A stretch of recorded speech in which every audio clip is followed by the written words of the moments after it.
All right, Shalom. First and foremost, all praises and glories unto Yahweh, Bahashem, Yahweh Shai, Bahashem, Harakhakwadash.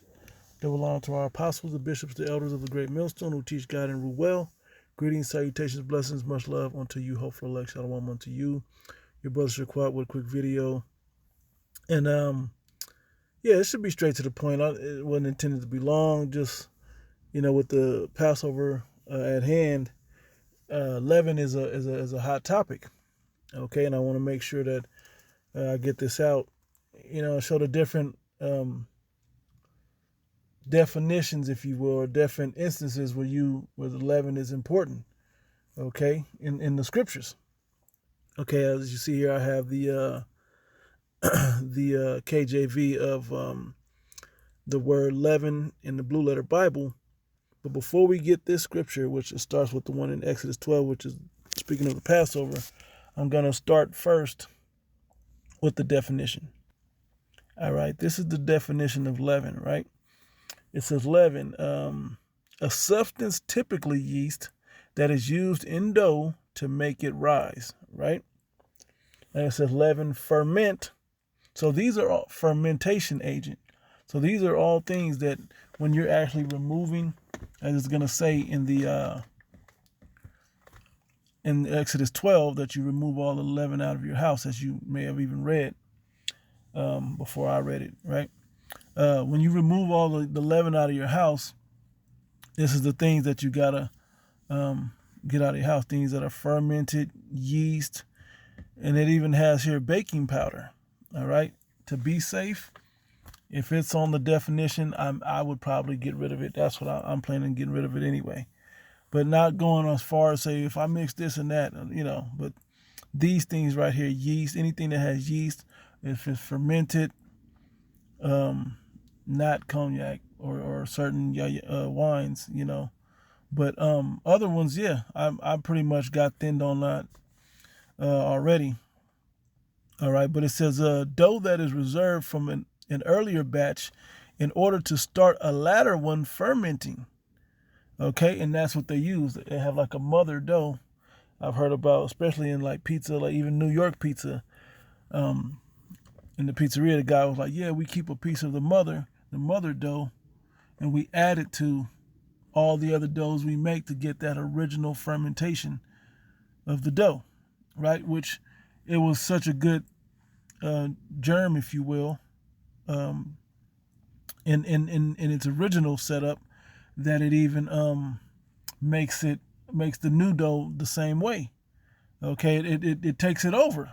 Okay, and as I'm saying these things, it should start to come to mind when Yahweh Shai used it in a parable. But we'll get there.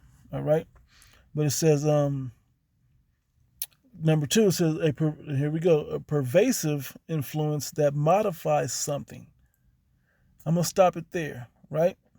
A pervasive influence that modifies something or transforms it for the better. In the case of when Yahweh Shai speaking, when he speaks of getting the leaven out your house, is not better, but it's spiritual. So we'll get to that, Lord willing, right? It says the verb, that was the noun of it, right? The verb says cause dough or bread to rise by adding yeast or another leavening agent, right? And that's what we didn't have to. Well, it may even talk about the process. I'll see if it. Well, let me keep reading. Raise, make rise, ferment, work, lighten, puff up. Okay. Expand, swell, inflate. And, all right. It says permeate and modify or transform something for the better. You keep saying for the better, but in the scriptures, it's not always for the better. All right. Permeate, infuse, pervade, penetrate, right? Transform, modify, enliven, lighten up, quicken up, inspire. Inspire is also like breath, right? Stimulate, liven up, invigorate, ginger up, vivify, energize, electrify, galvanize, perk up, brighten up, cheer up, season, okay, spice, buck up, pep up, add zest to, add zest to. Yeah. Lavare was the Latin to lift, the Latin levamen, right, which was also relief. And Old French says levain or leaven, right, which literally means of rising or raising, relief or raising, to lift. Okay, is the definition of the word. Now, just because I scrolled down a little bit and it showed what is leaven in the Bible mean, right? And we're getting to this, but it says, although leaven symbolizes evil influences elsewhere in the New Testament, right, it is not generally interpreted that way in this parable. However, a few, so about Luke 12, said, however, a few commentators do see the leaven as reflecting future corrupting influences in the church, right? Now, what does it mean to be leavened? We're just trying to get it. To raise something such as bread with the leaven or a leavening agent, right? To mingle or permeate with some modifying, alleviating, and vivifying element, especially lighten a sermon leavened with humor. Okay? A sermon leavened with humor. It works in another realm as well. Okay? And that's why it moves from just a raising agent or permeating agent to add bubbles into dough, right, for bread and whatnot. All right. Now here we go in Exodus 12. Exodus 12:15, it says, 7 days ye shall eat bread, ye shall eat unleavened bread. Even the first day ye shall put away leaven out of your houses. So we have to eat unleavened bread, but we also have to get all the leaven out of the house. All right. So it's not about bread, but it's about leaven. So what other things have leaven in it? That's what we should be thinking, right? For whosoever eateth leavened bread from the first day until the seventh day, that soul shall be cut off from Israel. All right, so let's see what this says. So I go to just Google, just basic, right? It says leaven, looking for leavening. This is Philadelphia Church of God, PCG Church, whatever. It says leaven is usually present in breads, cookies, crackers, cereals, cakes, pies, and other baked goods. It can be present in some candies and in other unexpected places. The weirdest place I found was like yeast, something like that. It says brewer's yeast is inactive and is not a leaven. Cream of tartar by itself is not a leavening agent. Okay, but I believe they can be used as that. How often am I going to use cream of tartar? If I don't have anything for cream of tartar, get rid of it, but just buy a fresh one. But if I've just recently bought a fresh one, I mean, we're rehearsing the righteous acts, okay? Let's remember that part. That doesn't mean go ahead and eat leaven.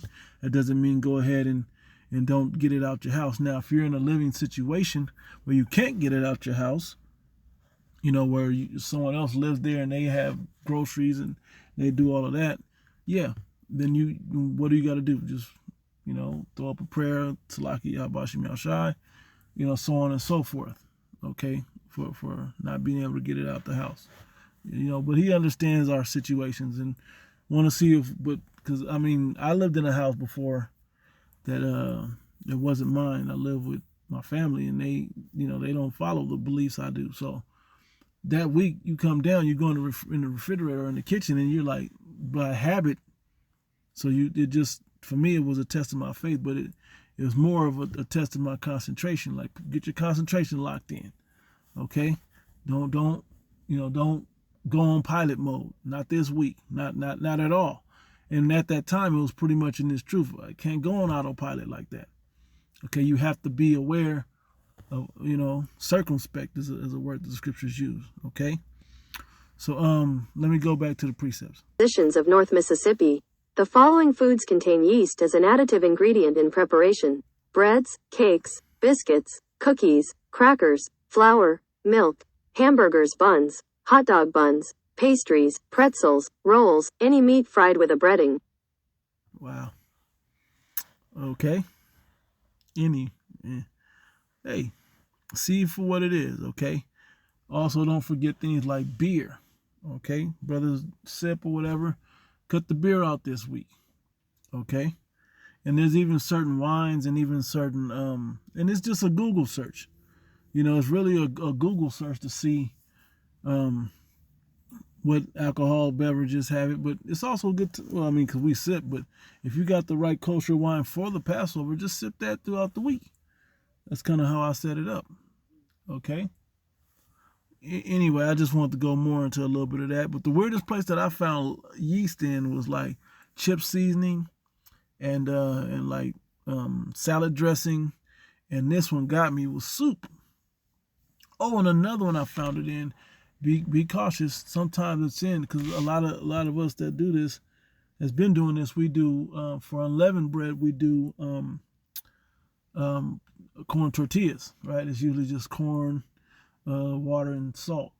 Right. But something to be aware of: flour tortillas will have actually say on them sometimes leavening. Right. And sometimes they'll even have lard in it, so which is a pork fat. So just keep your eyes open with those. All right, if you're eating flour tortillas. The other thing is because we do a lot of Mexican this week because of the corn tortillas, right? You may also be cautious to find that certain enchilada sauces have it. Okay, and you just got to kind of go by the brand and see. But we should already, knowing how this devil gets down, we're not ignorant to his devices. We should already be in the mind of reading labels and ingredients and beginning to understand what some of these ingredients are.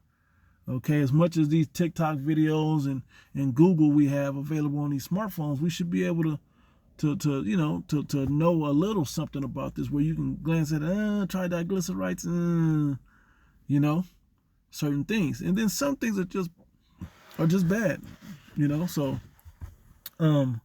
anyway, let me get to the scriptures now. All right, didn't want to make this too long, but just want to make sure I'm hitting enough points. So, Exodus 12:15 again. It says 12:19. It says 7 days there shall be no leaven found in your houses, for whosoever eateth that which is leavened, even that soul shall be cut off from the congregation of Israel, whether he be a stranger or born in the land. And those are all Israelites. Now let me see. All right, now we're going to get to Matthew 13. Okay, Matthew 13, verse 33. It's the leaven, or the parable of the yeast, or the parable of the leaven in the NLT, right? And I'm actually going to read it in the NLT. It says, and Yahushua also used this illustration or parable, right? It says, the kingdom of heaven is like a yeast, the yeast a woman used in making bread, even though she put only a little yeast in 3 measures of flour, it permeated every part of the dough. And this is why this is such a heavy parable. Okay? It says, and Yahushua always use stories and illustrations like these when speaking to the crowd. In fact, he never spoke them without such parables, right? Spoke to them without, because it wasn't for everybody, as we know, right? As you would read, I think up.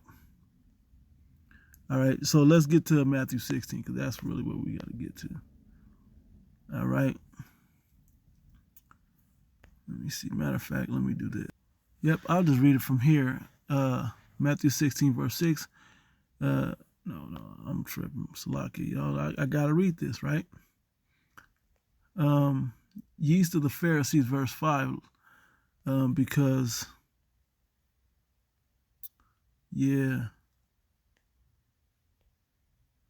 I'll start up because to give a little more context, and then it paints the picture a little bit better.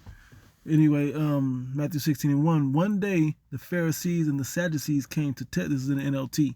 Came to test Yahushua, demanding that he show them a miraculous sign from heaven to prove his authority.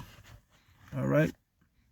He replied, "You know the saying, red sky at night means fair weather tomorrow. Red sky in the morning means foul weather all day. You know how to interpret the weather signs in the sky, but you do not know how to interpret the signs of the times. Okay? Several mentions do not include any word after the in. Yeah, he replied. Yeah. Yep. You can discern the face of the sky, but you can't discern the end times. And that goes today, man. A lot of these people can't see that have the biggest criticism of a great millstone, within the circumcision, if you will. But then even out to the Christian church and different branches of church, the problem they have with us is because they don't know prophecy, okay, which means they don't have the Holy Spirit, man. Okay, pursuing the Revelation the 19th chapter. Anyway, it says only an evil adulterous generation would demand a miraculous sign, but the only sign I will give them is the sign of Jonah, of the prophet Jonah, right? Then Yahushua left them and went away, right? Later, after they crossed to the other side of the lake, the disciples discovered they had forgotten to bring any bread, right? Watch out, Yahushua warned them. Beware of the yeast of the Pharisees and Sadducees. Right? He segued right into it, right? He said, and this they began to argue with each other because they hadn't brought any bread. Yahushua knew they were what they were saying, so he said, you have so little faith. Why are you arguing with each other about having no bread? Don't you understand even yet? Don't you remember the 5,000 I fed with 5 loaves and the baskets of leftovers you picked up? Or the 4,000 I fed with 7 loaves and the large baskets of leftovers you picked up? Why can't you understand that I am not talking about bread? So again, I say, beware of the yeast of the Pharisees and Sadducees, which is KJV speaking of the leaven, right? And that was the miracle already. He recalled a miracle to the disciples, right? It says, at last they understood that he wasn't speaking about the yeast in the bread, but about the deceptive teachings of the Pharisees and Sadducees. And what do we see today going on? We see these Israelite groups selling, out of their school. We see them twisting the scriptures around to make narratives that aren't there. Come on, man. Okay, we see them being in a carnal way. Man, I'm gonna walk to the Passover. All this stuff, man. Okay, you see it not being a solemn event. People recording it. Okay, you see all these things happening, and we know, and that's just inside the circumcision of the Hebrew Israelites. I named just a few out of the One West doctrines of the Hebrew Israelites. But all through the world, man, this Bible been mishandled.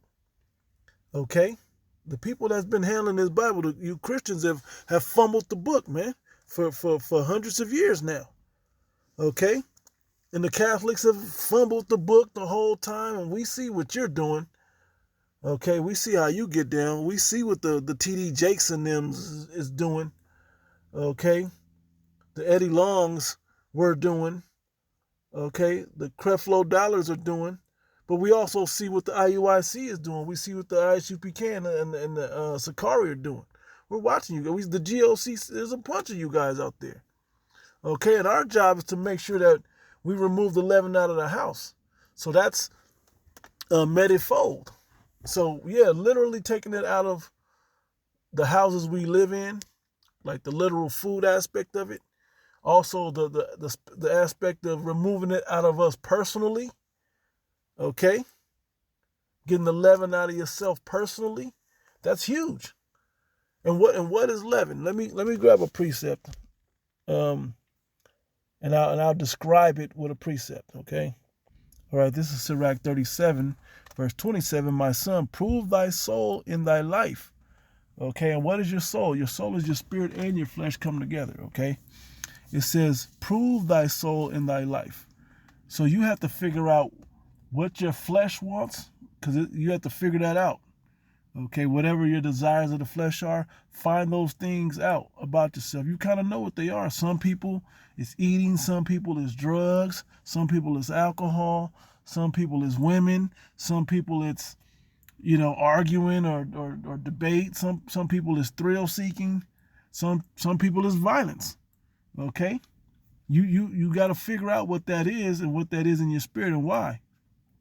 Okay, for good and bad reasons, right? But then it says, and see what is evil for it, and find out the bad that you concerned with. That's the leaven, right?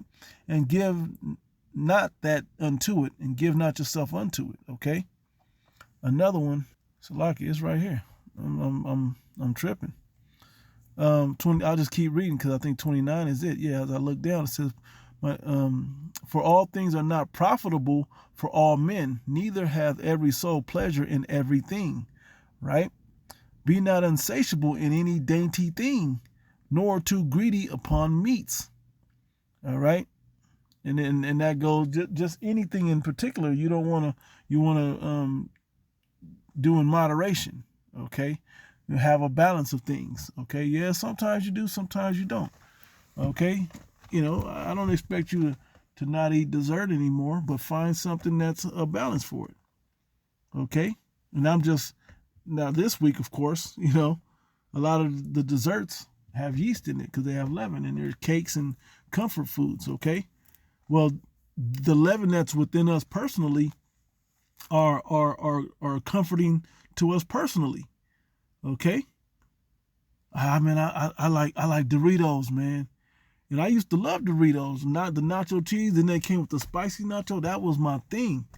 I sit up there and run through a big bag, by myself, and have it in my room and shit curled up on the side, man, and sitting there watching movies and man, find out what's evil for thy life and give not unto it. Okay? And it wasn't necessarily that. It was the things in it, of course, literally, but falling into that whole thing, you got to find out what that is and give not thyself unto that, right? Now, okay, I'm going to start up at, this is 1 Corinthians chapter 5. I'm going to start at verse 1. It says immorality rebuked. And in the NLT, which I'm going to read, it says, Paul condemns spiritual pride. Right? It says, I can hardly believe that the report about the sexual immorality going on among you, something that even pagans don't do. I am told that a man in your church is living in sin with his stepmother. Wow. Popped his father's wife, man. Tripping, bro. A Greek father's wife. Greek, his father's wife, right? It says, you are so proud of yourselves, but you should be mourning in sorrow and shame. And Corinth had problems, man. 2 big letters going to Corinth, right? And that's Greece. It says, and you should remove this man from your fellowship. So he kicked that guy out. He's tripping, right? Even though I am not with you in person, I am with you in the spirit. As though I were there, I already passed judgment on this man. Because there's no, what can you say, man? If that's the case, you off, bro. That's just off. I mean, that's adultery as well as taking your father's wife. Like, you ain't supposed to, it's covetous. It just goes on, right? It says, in the name of the Lord Yahushua Mashiach, you must call a meeting of the church. I will be present with you in spirit, and so will the power of our Lord Yahushua, right? Then you must throw this man out and hand him over to Satan so that his sinful nature will be destroyed and he himself will be saved on the day of the Lord's returns. Right? Your boasting about this is terrible. Don't you realize that this sin is like a little yeast that spreads through the whole batch of dough? In the KJV, it says, your glorying is not good. Know ye not that a little leaven leaveneth the whole lump? Right? It says, get rid of the old yeast by removing this wicked person from among you. Then, this is back in the NLT, then you will be like a fresh batch of dough made without yeast. Right? And the apostles, man, just from the reports that they gave from they told us about the old school back at One West, there was leaven in that church, man. Though it was a lot of good in that church, there was some elements of leaven. Okay? And that's why the school ain't the central thing like it once was as far as teaching Israel. The different doctrines now have spread from out of that one doctrine. Okay? Even the Great Millstone Doctrine is now came out of that same school. But how that in GOCC and ISUPK and IUIC all sprout out of that with so many different doctrines, and even Shield of Wisdom has so many doctrines, but came out of one school, right? They're the right way and not. But anyway, that's why it got broken up. Anyway, so it says a fresh batch of dough made without yeast, which is what you really are, right? Yahweh Shai, our Passover lamb, has been sacrificed for us. So let us celebrate the festival not with the old bread of wickedness and evil, but with new bread of sincerity and truth. All right? And that's pretty much that point. It goes into particulars, but that broke it down. I'll read it in the KJV. I think I'm gonna start up. Yep. At 7. It says, "Purge out therefore the old leaven, that ye may be a new lump." Okay, and it's funny because it's talking about the church, but it also talks about us individually. Okay, and yeah, foremost we have to look at it individually, but then we also got to look at the church as well. Okay, and the doctrine as well. And you have flat Earth in there, and you got, you can have sex on the Sabbath. These little things seem like little things. You throw a Passover, you live stream a Passover, or in the last Passover or two or whatever it was ago, however many it was ago, it was in a strip club. Like, there's just something slightly off about it. Okay, and that's that leaven that can now sprout. Well, we open to that, we can do this, and then we can do that, we can do this and that. Now it became something far worse. Now the school is truly corrupted. Why the apostles say things like, "Man, Most High gonna break that school up, man." Some of you other churches out there that doctrines are off, you're gonna break that thing up. Okay. Speaking of the other One West schools, let alone anything outside, right? That ain't right. Anyway, it says, "For Yahweh Shai, as you are unleavened." Okay, let me read it again. "Purge out therefore the old leaven, that ye may be a new lump, as ye are unleavened." Right? You don't have that corruption in you. You're getting it fresh. Okay, like flatbread rather than a loaf of bread, right? "For even Yahweh Shai, our Passover, is sacrificed for us. Therefore let us keep the feast, not with old leaven, neither with the leaven of malice and wickedness, but with the unleavened bread of sincerity and truth." Right? "I wrote this unto you, and I wrote unto you an epistle, not to company with fornicators." Okay, so don't be hanging out with the 2/3 too long, or people that's off too much. Okay, so I'll read it over here. Also, did I read that? Yeah, I'll read it over here. Also 9 in NLT. "When I wrote to you before, I told you not to associate with people who indulge in sexual sin." And it's talking specifically about sexual sin, but you have to look at it. If you hang around niggas too long, man, that shit rubs off. You hang around people that are complacent, oh man, what you talking? It can rub off on you. Okay, and you may even begin to do it because maybe some of this will rub off on them, and it may, but that's not the problem. The problem is it rubbing off on you. Okay, that's the problem. And then how do you get a person when you acclimated them to being around an Israelite and having lightweight conversations, they're gonna think the thing is lightweight. They gotta come in sincerity. Like, they can't think that it's just that.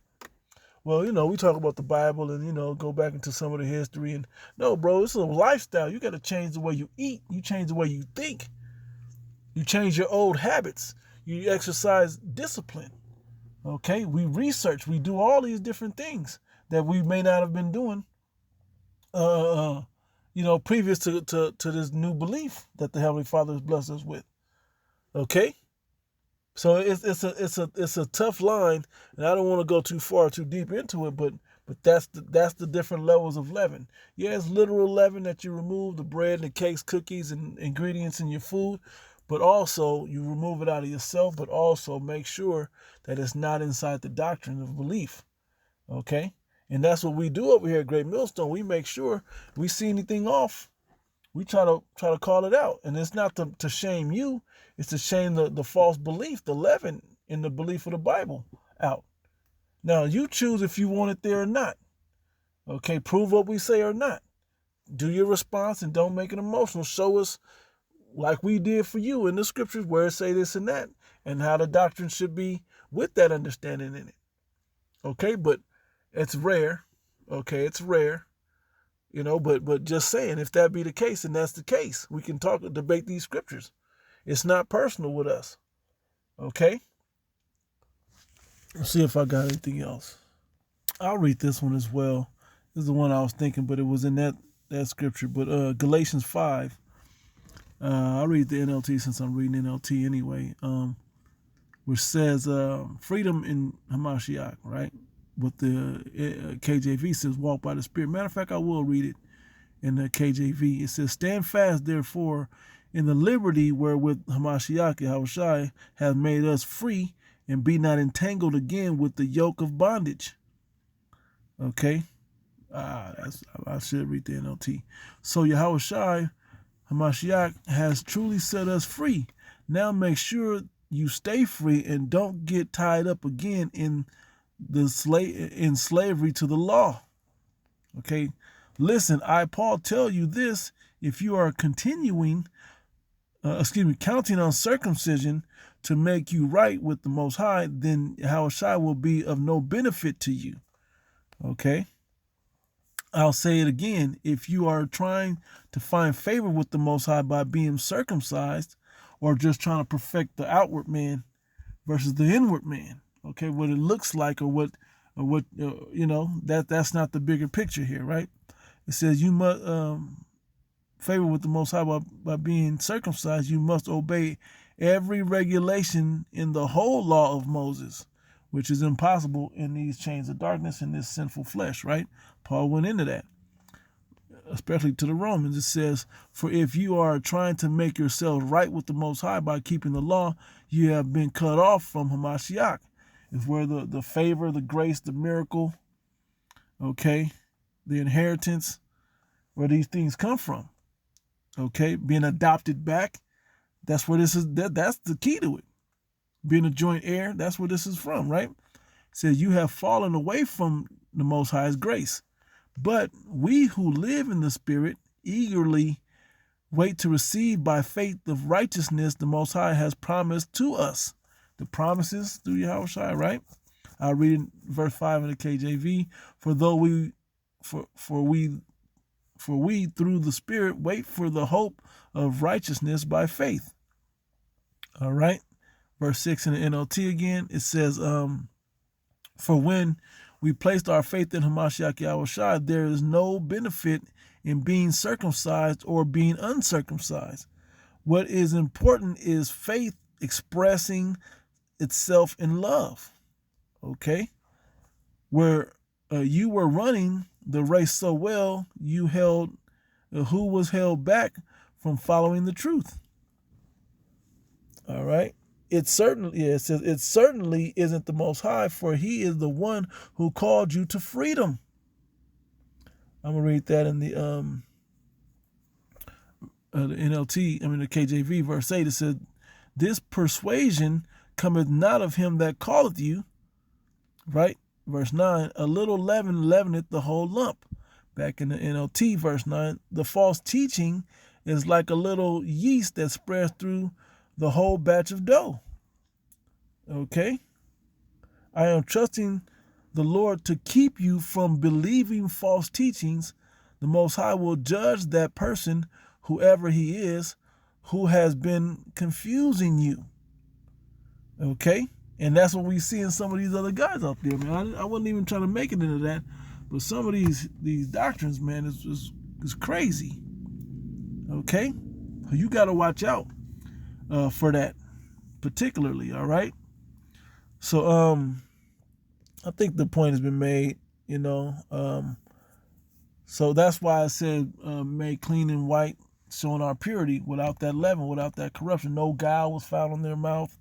Okay, keeping the doctrine pure. No malice was found in their hearts. All those things is when you realize those are all forms of leaven that are in you. Okay, as well as personal things, as well as things in the church. You know, people you might have to get out. You know, some we live here in Vegas, and you know we try to be cautious not to go out too often. You know, we will go out to the club and have a good time, some drinks, dance, and whatever. And then not for brothers to do that. The fellowship in it is wonderful, but if it becomes you just out there hunting for something, you know, particularly, you know, you out there on the hunt for something particularly, and you know, it may not be out there for you like that, what you're looking for. But trouble will definitely find you, especially in a place, you know, nicknamed Sin City, you know. So just saying that. So just be cautious of what situations you're putting yourself in. Those comforts or fleshly desires that you have personally, or even within, you know, your camp or your church, may easily become a small piece of leaven. All right. And could uproot some things. So, not to say be a hermit and never have a good time. No, not saying that at all. Just, you know, just moderation and try to watch how you deal with things. Okay, just remain circumspect. You know, it was years before the pandemic. We were always going out. Now, after the pandemic, we keep it to a minimum. And even now, immigrants on the streets, you know, you just got to kind of be circumspect a little more. They're not really smashing and grabbing crazy here like they do in like California and other places, but still, okay, just be circumspect, brothers. You know, I can't overstate it. I probably have, but you know. So with that, I'm gonna close, giving all praise and glory to the Yahweh Bashim Yahushua Bashim Chakwadash, that belong to the apostles, the bishops, the elders of the great millstone, who teach God and rule well. And greetings, salutations, blessings, and much love unto you out there, the hopeful elect, listening and learning to you. Say shalom.